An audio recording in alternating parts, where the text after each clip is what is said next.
جاؤ اٹھا لاؤ.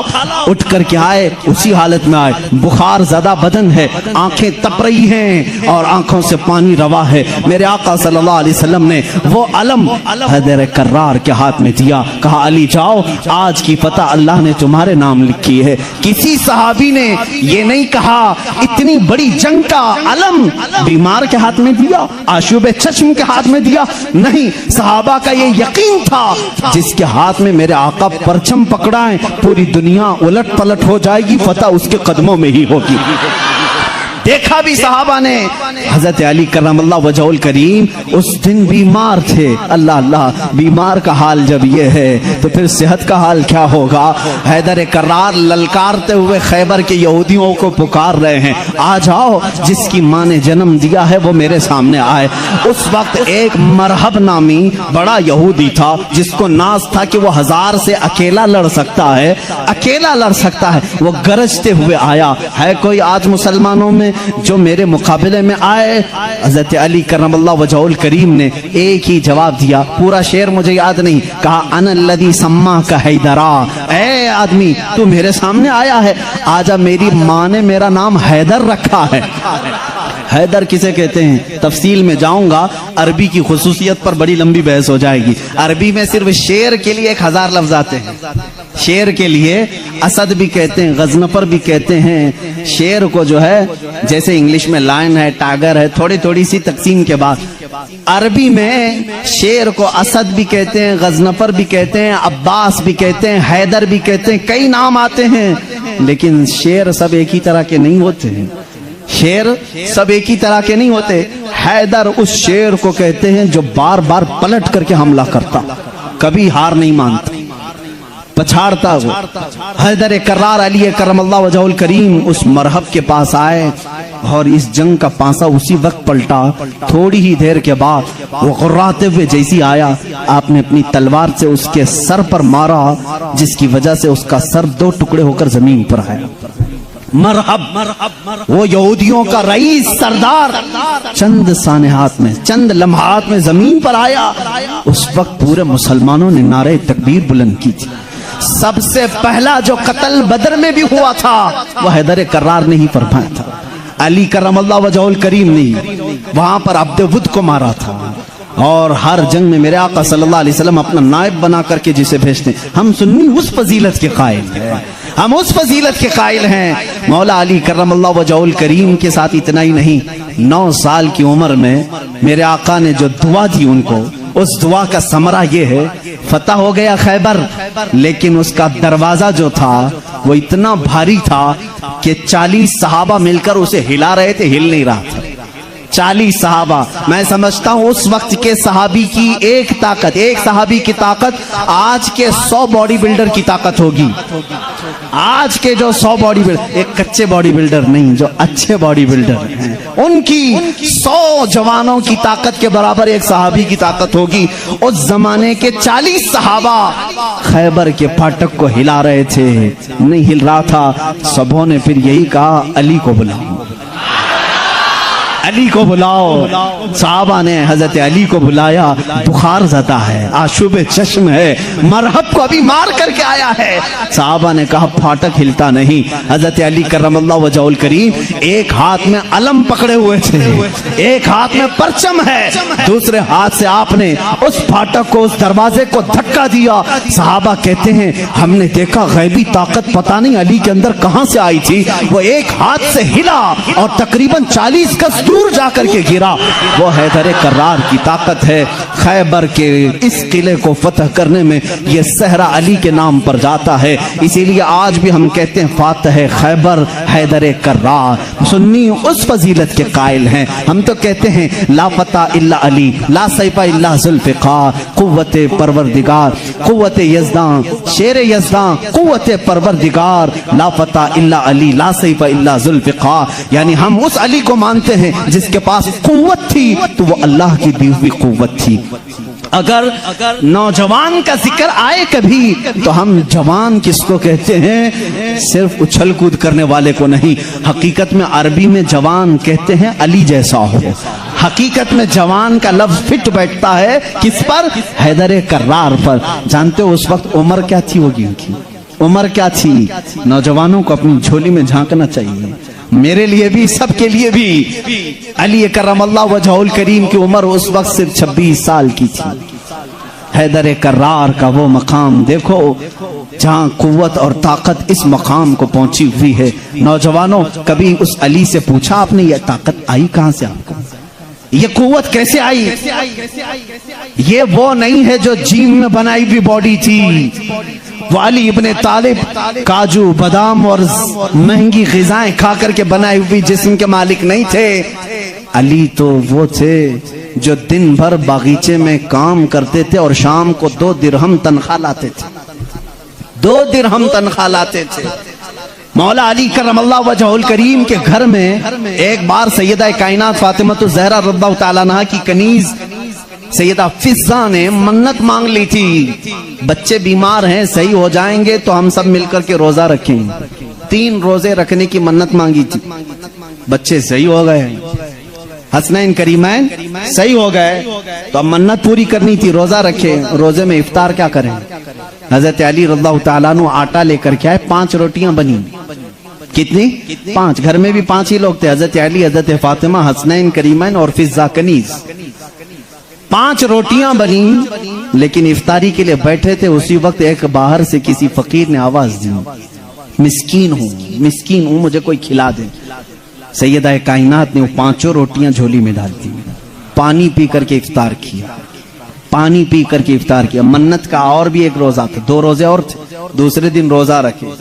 روزے کے عالم میں حضرت علی رضی اللہ تعالیٰ عنہ پھر کام کے لیے چلے گئے باغیچے میں، 2 درہم لے کر کے پھر آٹا لے کر کے آئے۔ آج دفترخان پر دوسرے دن کا روزہ کیا ہوتا ہوگا؟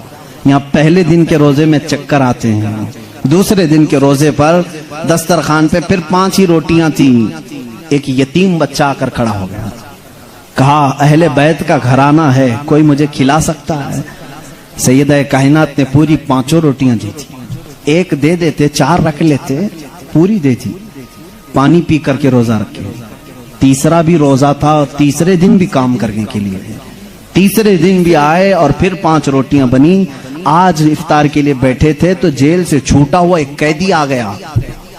پہلے دن مسکین آیا، دوسرے دن یتیم آیا، تیسرے دن ایک قیدی آیا، کہا بڑے دن ہو گئے اچھا کھانا کھا کر کے، میں کہیں اور کیوں جاؤں، میں نے سوچا علی کے گھر جاؤں، یہاں سے کچھ تو مل ہی جائے گا۔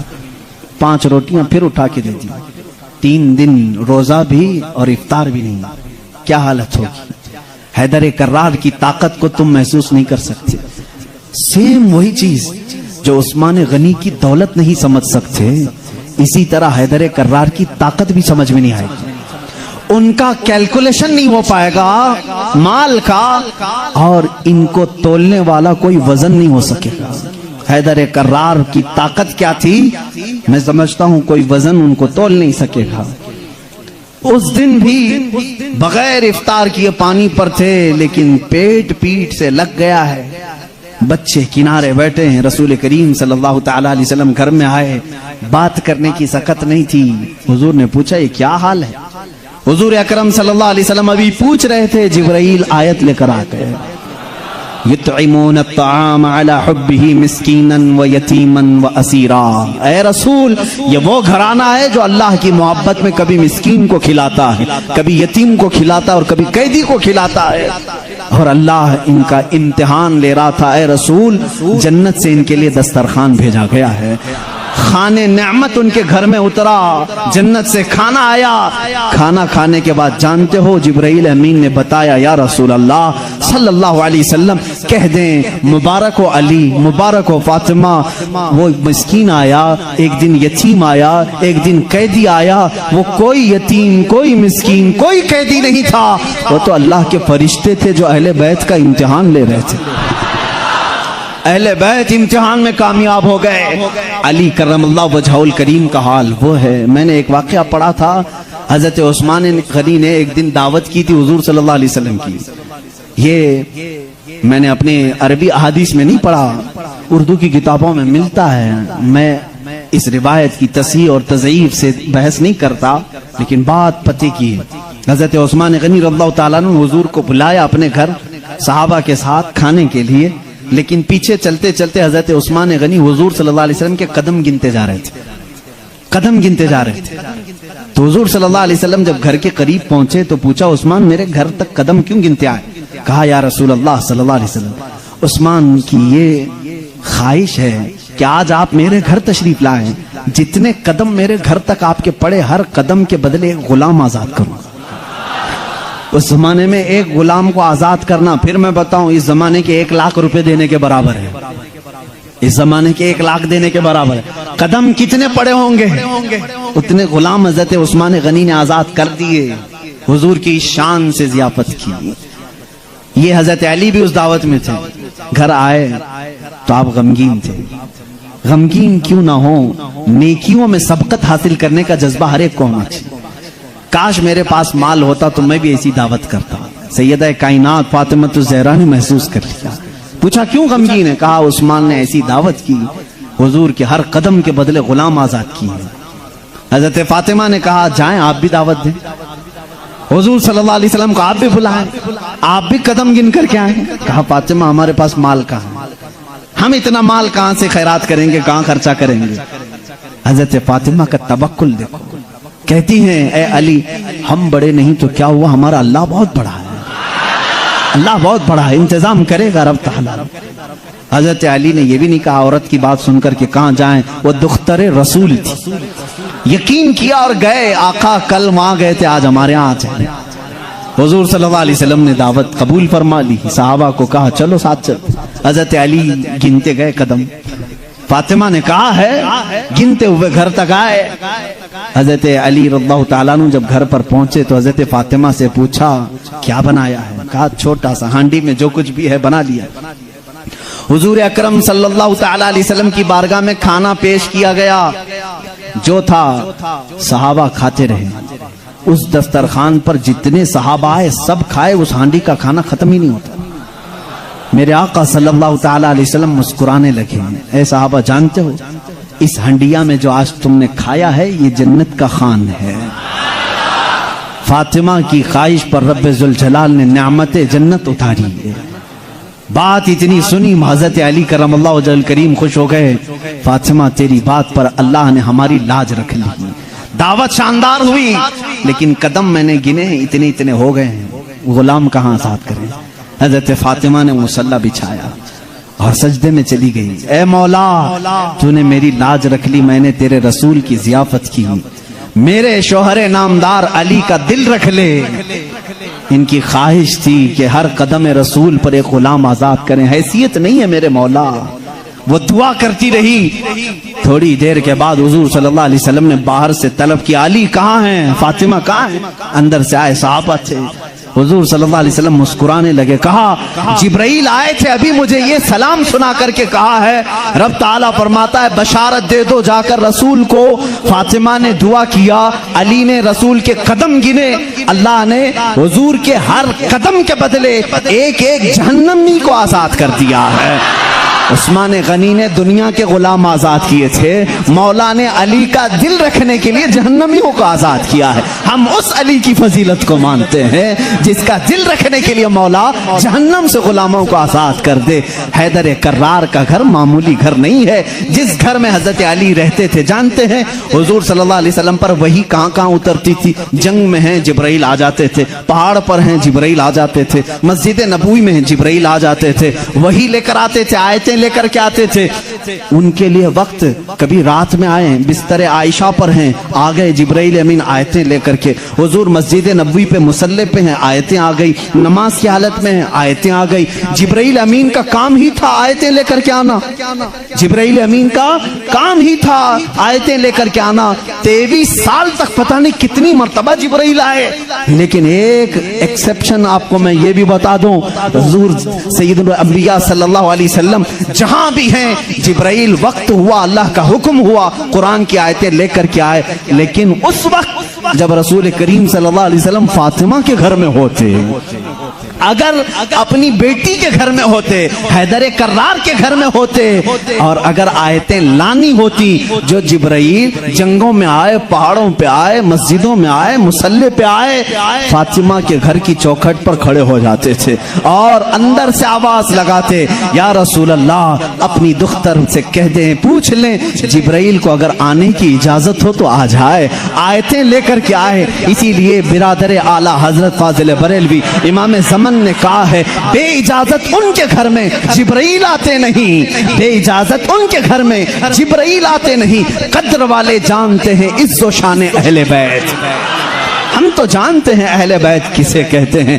ہم تو دامان اہل بیت کے لیے تو دعا کرتے ہیں۔ شیخ سعدی نے ہمیں یہ دعا سکھائی ہے، خدایا بحق بنی فاطمہ کہ بر قول ایمان کنم خاتمہ، اگر دعوتم رد کنی ور قبول، منو دست دامان آل رسول۔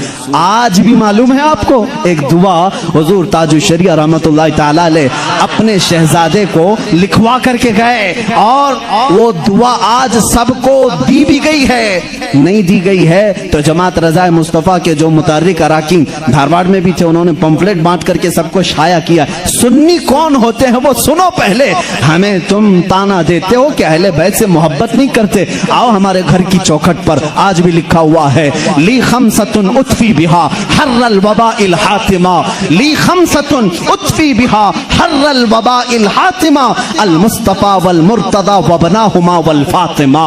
یہ عربی کا شعر ہے جس کا ترجمہ میں بتاتا ہوں۔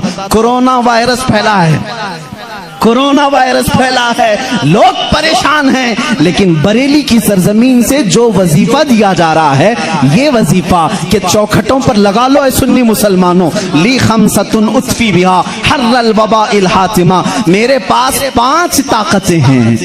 اس شعر کا مطلب کیا ہے؟ میرے پاس 5 طاقتیں ہیں جن طاقتوں سے میں ہر دنیا کی بری گرمی اور وبا کو دور کروں گا، ہر برائی کو میں دور کروں گا۔ وہ 5 طاقتیں کیا ہیں؟ المصطفیٰ والمرتضی وابناہما والفاطمہ، ایک نبی کریم کی ذات ہے، دوسرے حیدر کرار کی ذات ہے، تیسرے اور چوتھے ان کے شہزادوں کی ذات ہے، اور 5ویں نمبر پر فاطمہ کی ذات ہے۔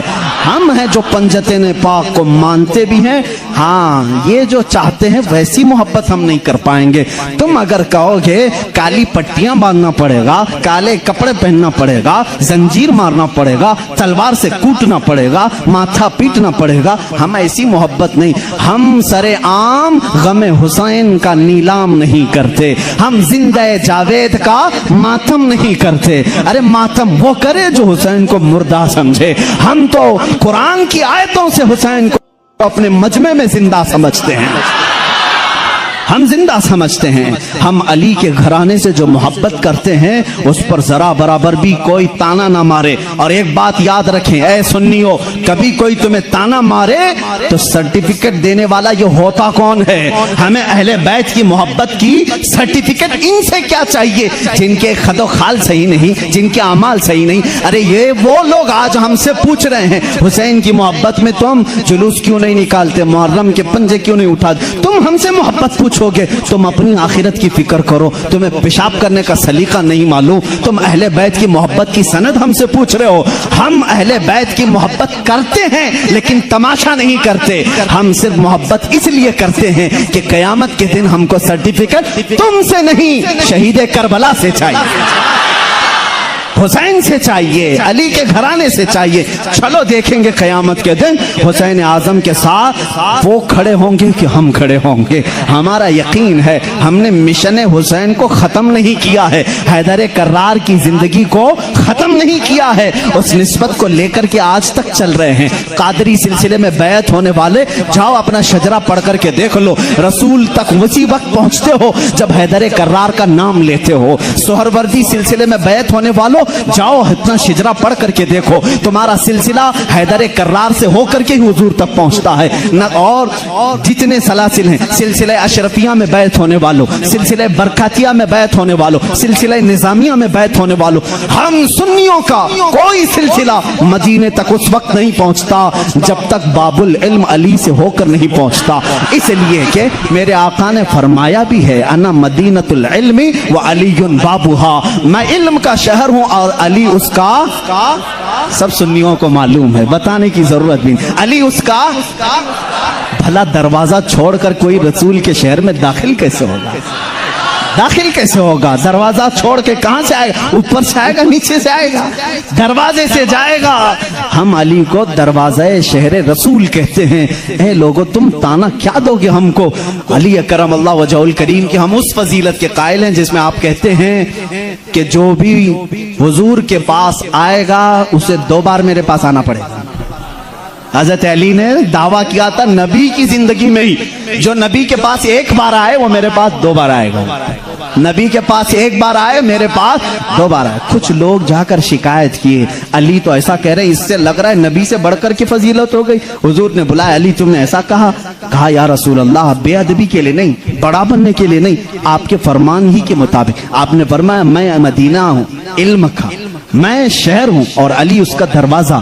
جب بھی آپ کے پاس کوئی آئے گا دروازے سے 1 بار آئے گا اور پھر واپس دروازے سے جائے گا، آئے گا دروازے سے، جائے گا دروازے سے۔ اسی لیے ہم کہتے ہیں ایمان علی سے ہو کے جائے گا، اور نکلنا ہو تو علی سے بھی نکل جائے گا۔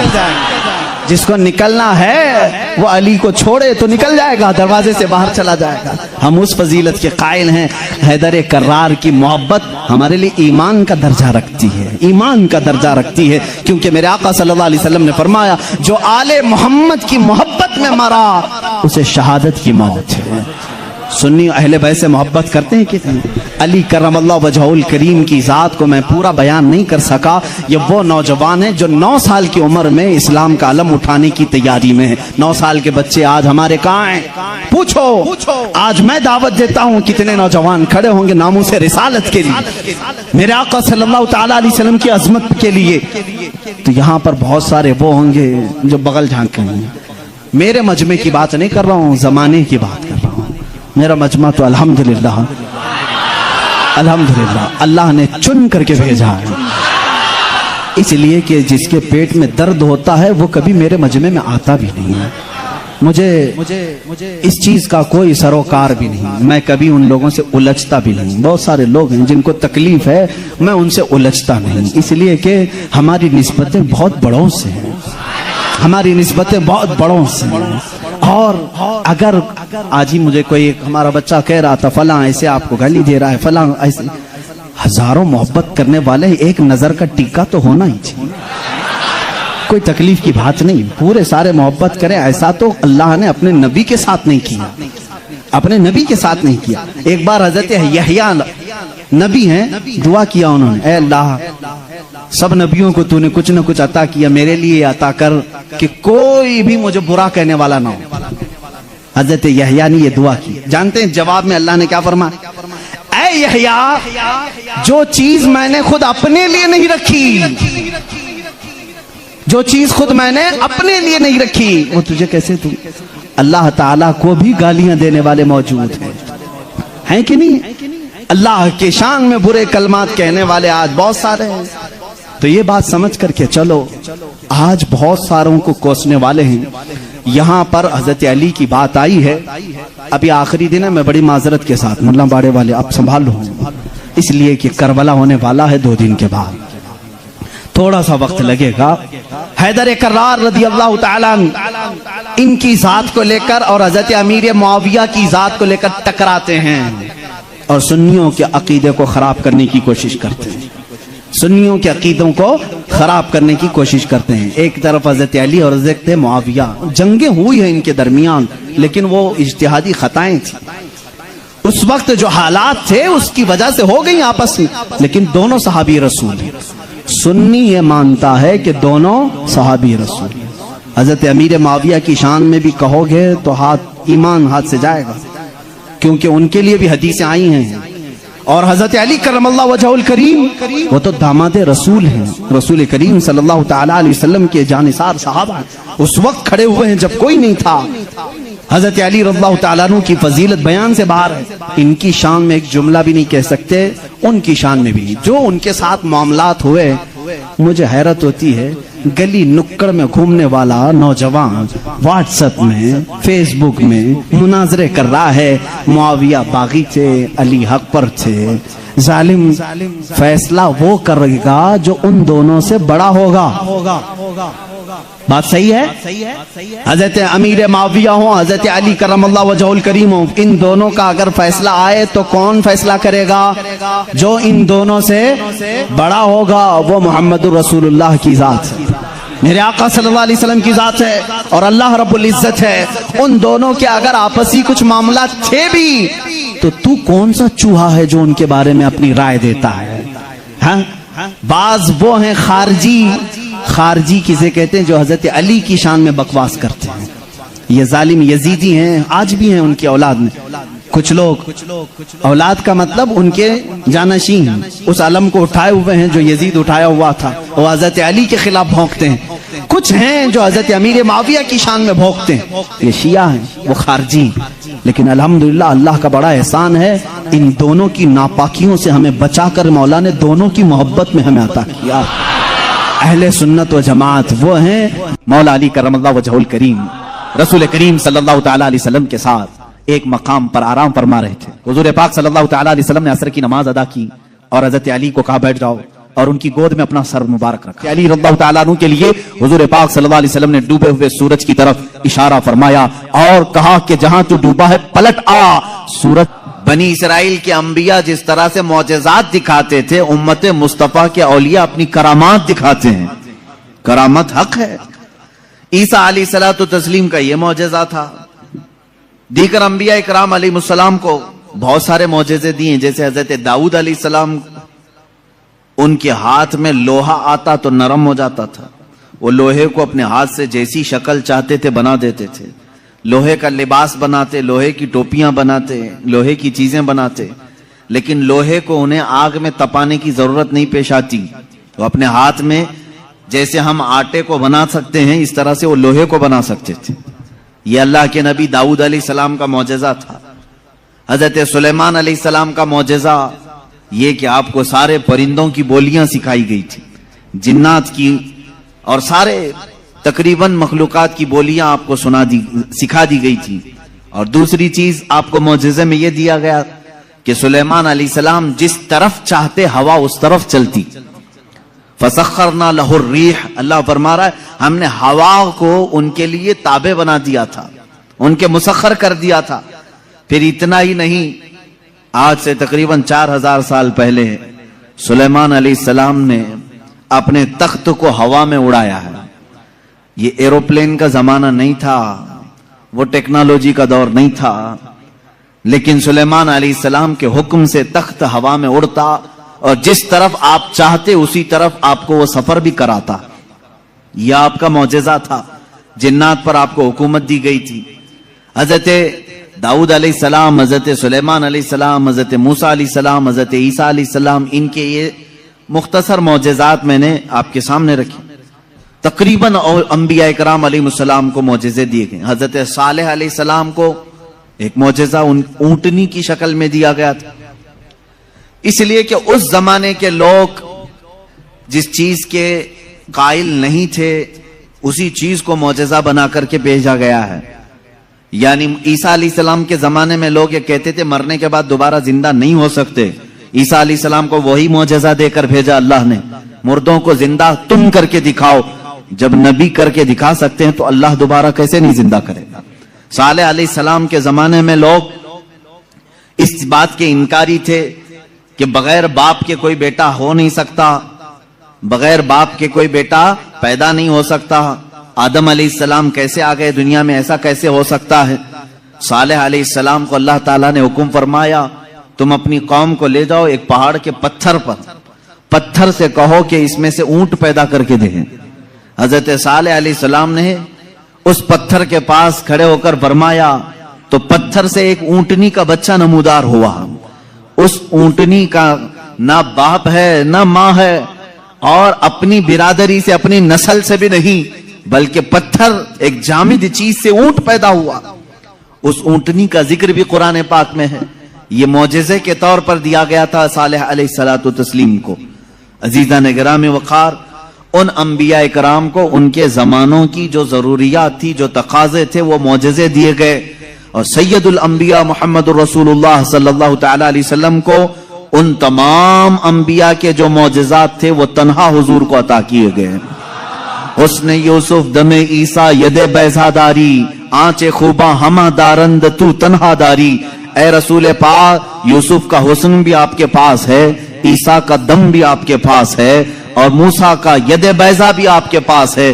وہ تمام خوبیاں جو رکھتے تھے انبیاء، یا رسول اللہ، تنہا آپ کی ذات میں اللہ نے وہ جمع کیا۔